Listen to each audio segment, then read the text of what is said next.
This is a robbery. Sons of Dutch. Makes us brothers. Red Dead Redemption 2 is coming out on PS4 and Xbox One on October the 26th. Now, this week we've seen a third trailer for the game, followed by an absolutely massive info dump courtesy of IGN. My name's Mike Williams. I'm joined by Jake Kulkowski. Yes, you are. What do you make of what you've seen this week, Jake? Well, I've got to say, I could watch as many bullshot cinematic trailers as they could give me, and I don't think that's really ever going to raise my hype. But when I start hearing about the official game features and what they've seen from gameplay, that's when I start listening. Yeah. We finally got some meat on the bones, that's exactly and that's what we're aiming to talk about here, right? Yes. So it is May now, so we are locking, and the release date, as I said, is October. So they are kind of locking in onto that now and ramping things up slowly. And this, for me, is the beginning of the real kind of marketing build up for it. Hopefully, we see gameplay soon. That is the biggest disappointment for me, that we still haven't seen any actual gameplay, despite what IGN is trying to tell me is in that trailer as being actual in-game engine.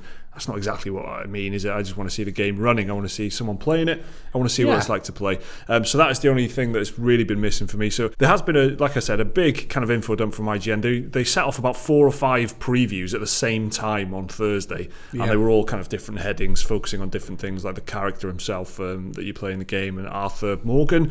And, the various aspects of the open world, and why Red Dead Redemption 2 is more than just a prequel and that kind of thing. So let's just kind of summarise the game quickly before we get into it properly. Events take place in 1899, prior to the events of Red Dead Redemption, and follows Dutch Van der Linde's gang as he attempts to flee the law, and all of them are with him, including John Marston, who's part of that gang, I guess. John Marston, of course, familiar from Red Dead Redemption. He was in the trailer that we saw this week, and that was the if you've seen headlines that are like, fans have been losing their mind at this shock, surprise, character dramatic reveal, they're talking about that. John Marston. That's the first official reveal of him, because Dutch was in the first game and Bill Williamson was in the first game, both returning characters in this, and so you'd assume that it's kind of the John Marston alumni. That's right, yeah. That he was going to be in there, but now we've actually seen him in the flesh. Yeah, so. Kind of a younger version of him. He looks a little bit fresher faced, although he still has got some scars and whatnot. What do we know in terms of gameplay, and what's the actual meat on the bones that we do know so far then, in terms of what we've seen from IGN? All right, well, they kind of broke it down into a couple of segments. One was really about the interactivity of the, not so much the world, but the NPCs and things like that. So they started off their video talking about how, like, if you've got guns holstered, then you'll be more approachable. People will notice if you've got a bounty on the back of your horse, your kill count, what you're wearing, that'll all affect how NPCs react to you. Then you can choose how you interact with them by walking up to random NPCs. You can choose to greet them, antagonize them, even rob them if you like, get in trouble with the law. So that is an actual system, a set of mechanics that sounds like there's in the game. You press a button to decide how you want to interact with an NPC on the street. Yeah, exactly. So you've got the option to bad them up, which is what you like in a Rockstar game, isn't it? Get that famous wanted level climbing up. So there's not just like random NPCs, talking a bit more story specific. You're in a camp, you're a gang, like you're saying, on the run. And Dutch's gang has got a camp, which is kind of this like living, breathing area where you can pick up quests from fellow gang members, and you're supposed to like look after them, because you're kind of like Dutch's right hand man with this. So there's this sense of community. That's a quote IGN gave us. They don't want it to feel like it's a management sim. It's not going to be like you can't just leave them for 3 days getting lost in the world, and when you come back they're all dead or anything like that. They don't want it to feel like a burden, but apparently there is a reward for looking after members of the camp. So there seems to be a focus on interactivity with NPCs like that. There's also seems to be a lot of binary choices being made. You read a bit about this, didn't you? Like, I don't know if it's because they were watching Rockstar play it, because the journalists who were talking about this didn't get hands-on. They were watching it. They kept saying we were given a choice, and they seem to be like A and B choices. So what I mean is they send out you'll play a character, Arthur, out for some meat. You kill a deer, then you've got the choice to take it back to the camp or choose to take it to the town and sell it and stuff like that. Then later on, there's other binary choices. You're stealing a fisherman's beans, and you get the choice of either proper cowboy behaviour. Yeah, exactly. You get, and his dog catches you out, and then the fisherman's like, "What are you doing here?" And you get a chance to either batter him or just say you turn around and you run away. Okay, didn't you? Yeah. I don't know if these are like A and B decisions. Press square for this, circle for that. It just seemed like incidental, how do you react to a situation kind of detail, which I guess is the next step of interaction that you need in a game like this. If you're going to fill this world with stuff, you're going to have the player interacting with it in more ways than just shooting and hitting things over the head. So it's good that they've included that, and it feels like a natural kind of step up, a bit more detail as well. There is plenty of flowery language kind of floating around this, but some of it, I've got to say, is pretty promising. Like, for example, what we're talking about there with interactivity with characters and stuff, IGN say this in their preview. There's a sense of connection in Red Dead Redemption that I've never seen in a game before. Everything has its place and everyone has a purpose. And then this line as well, which I've seen, I'm sure I read in like 2005 when I was looking at Oblivion previews, they say this: in Red Dead Redemption 2, people exist. They have work to do and schedules to stick to, regardless of whether you're there to see it or not. But it does make me feel a little bit skeptical because of how many times I hear that. And just like that other line, if you see a mountain over there, you can climb up it. It's a living, breathing open world, both of which, incidentally, you've pretty much heard here with Red Dead Redemption. I do feel like there is a lot of stuff they've built into it. It feels like they've put a lot of systems on top of that. So it's not. It feels like hopefully a little bit more than just marketing fluff, and that they genuinely mean that there are different things. It's not just as simple as putting your gun in your holster or having it out, because NPCs would have reacted to you differently in the original Red Dead Redemption, depending on what you were doing, I'm sure. If you started shooting a gun, people would run away from you. But they've kind of taken that simple idea and premise, and by the sounds of it, evolved it a little bit. So you said if you'd hunted some deer or something, and you had a gnarly looking corpse on the back of your horse, people would respond to that and kind of question it, or kind of look at you differently. So, or perhaps a bounty, when you do bounty hunting and things like that. That's right. There's an actual human body on the back of your horse. They know you're serious business. Speaking of the gnarly looking corpses, I noticed one of the things we were talking about with the hunting is that if you let's say you hunt a deer, right, which they did in this demo, and they killed the deer with a bow and arrow, which means it was a clean kill, no lead in the meat. So you can sell that to the butcher for more money. I'm going to read a quote from IGN about the hunting here. This is after they shot a deer. Truly felt like the animal was suffering, and the guttural howl it made when hit by the arrow will stick with me for a long time. Not because I'm squeamish, but it's how I imagine it must be to kill an animal in real life. Brutal, bloody, and exceptionally unpleasant. Right. So I'm not doing that then. I'm just going to stick to good old people shooting. Well, they both mentioned this horrible noise at the deer, mate, and it so it might not be for everybody. Again, I'm sure there'll be like mainstream media articles about this sick game of it. First it was prostitutes and baseball bats, and now you can shoot a deer in the face. Half of the preview that I read was about this horse loyalty system. You heard about this? No, not properly. Well, a horse was a disposable vehicle in the first game. It's not as disposable in this game, they say.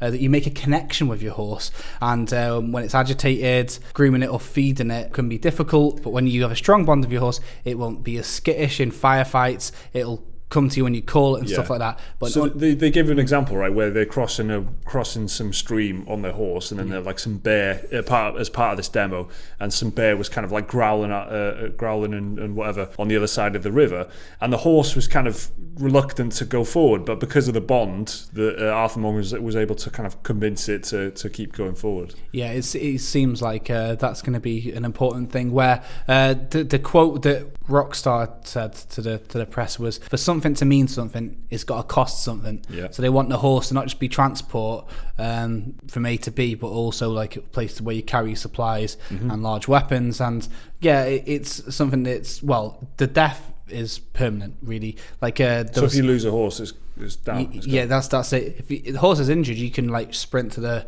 local town and get supplies and stuff, and try and heal it. But if you take too long, the horse will die.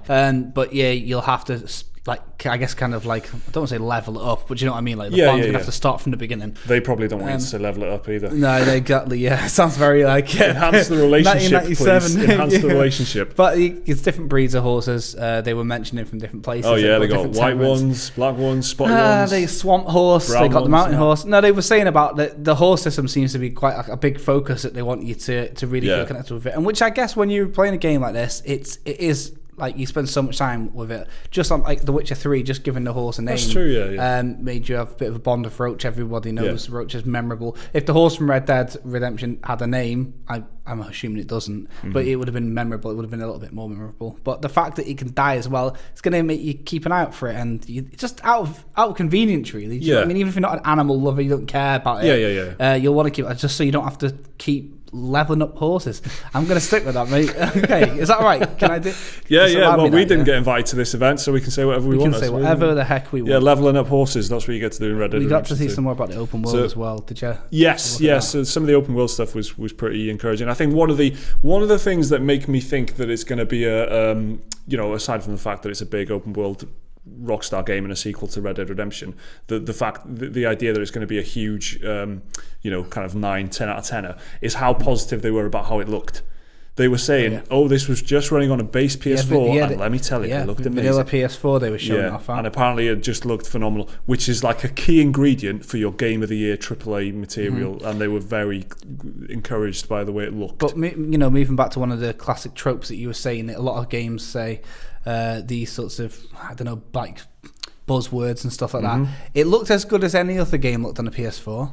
But you can go to every single place that you can see. It's not a painted-in background. That's the mounting thing. Like God of War looked phenomenal, but a lot of the places that you saw, you couldn't travel to. Yeah. On this, everything you say, every mountain you can travel to. That's what they're saying. So, Gaz isn't in this video, but I just want to make sure that I represent him properly by saying that the open world and the details about the world is what he is most excited for. It's amazing. For me, there's two aspects really for Rockstar games. That's character and story, and the writing and the satire and everything, and the open world, and that's the immersion that you can find in that. That's the two kind of ingredients, and I'm looking forward to both those aspects of it. And I think that just the attention to detail is the main thing that's been encouraging to me. Just looking past all the IGN fluff and all the this is the sense of connection unlike anything I've ever seen before. The actual detail that you can see that they've gone into, that's probably the most encouraging thing. It's something that you can see for yourself. I think when you think about cowboys and anything to do with westerns, you think of a guy with a cowboy hat, a revolver, a horse, and like a dusty deserty colour, right? But they've made a very serious attempt at showing off alpine regions, mountainous regions. Yeah, definitely. In the demo that the press got to play, they were at an area full of rivers and mountains and stuff like that. Not as deserty as the previous game. And then there's swampy areas that have been confirmed for the game, snowy areas, and like a city which is like a lot more industrialized than like the towns that you've seen in the first game, even though it's a prequel. So you've got this like big city area compared to the other towns in the game. So the fact that you can see from the 3 trailers now that they've put out, they are not just focusing on like these dusty brown locations and the saloon doors that are swinging open. The very first trailer was like a montage, like kind of sequence of all the different landscapes, wasn't it? And some light story hints, and that they were very keen. And you're totally right. Yeah, focusing on the different varieties of locales you'll see. Obviously, there's all kinds of different landscapes in America, in the Old West. So it's good that they've kind of chosen to try and chop it up and change it up rather than just focus on like what you might traditionally think as a Western setting.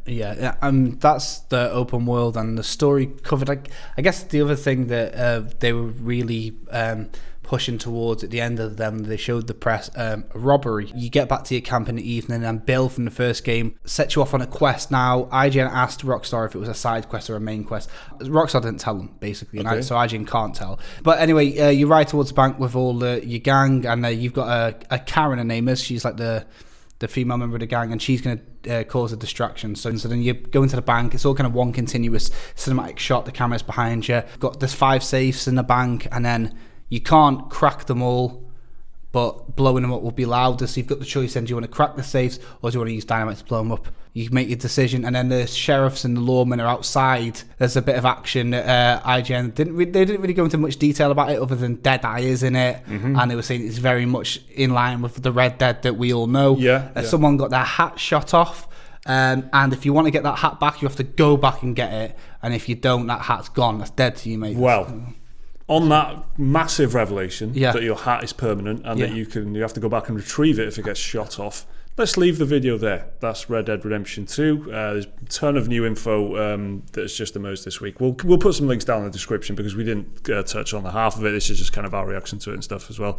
Yeah. Remember to like and subscribe if you enjoyed the video. There should be another video on your screens right now if you want to watch that, and a link to Patreon if you want to support the channel. Thanks again for watching. We'll see you next time. Ladies and gentlemen, this is a robbery. Sons of Dutch. Makes us brothers. Sometimes brothers make mistakes. You'll never change. I know that. All of you venerate savagery